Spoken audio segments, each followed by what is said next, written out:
Медицинскиот техничар кој синоќа беше нападнат со нож од пациент во болницата 8 септември во Скопје е надвор од животна опасност.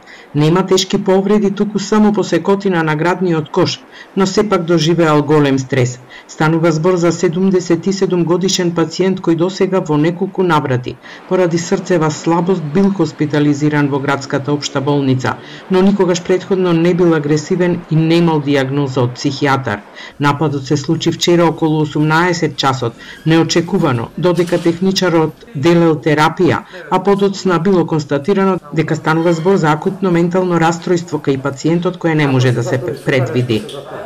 Ставата не е сериозна, меѓутоа стресот е голем кој што го претрпал работениот, односно медицинскиот техничар и тоа е за секако осудување.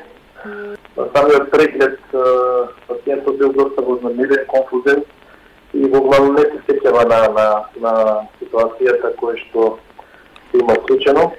Реагираше независниот синдикат за здравство кој го осуди инцидентот и побараа директорите на здравствените установи да ја зголемат безбедноста. Не може пациент да има нож или било какво средство со кое што може да повреди некој друг.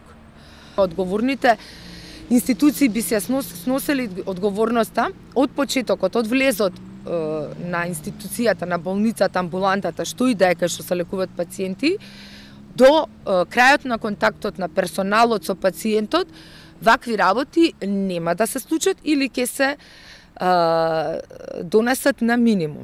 И Костов се согласува дека безбедноста на персоналот мора да се подигне на повисоко ниво и ќе бара, покрај построгите контроли во болницата, да се инсталира и детектор за метал.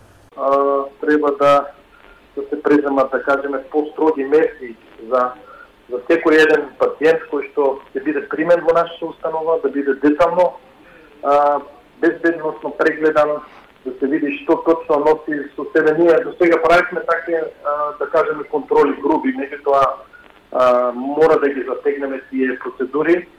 Напади на лекари во градската општа болница 8 септември се случувале и претходно. Меѓу најпознатите е оној од 2016 кога толпа од 30 луѓе го демолираа ургентниот центар затоа што лекарите не успееја да го спасат пациентот кој починал од инфаркт.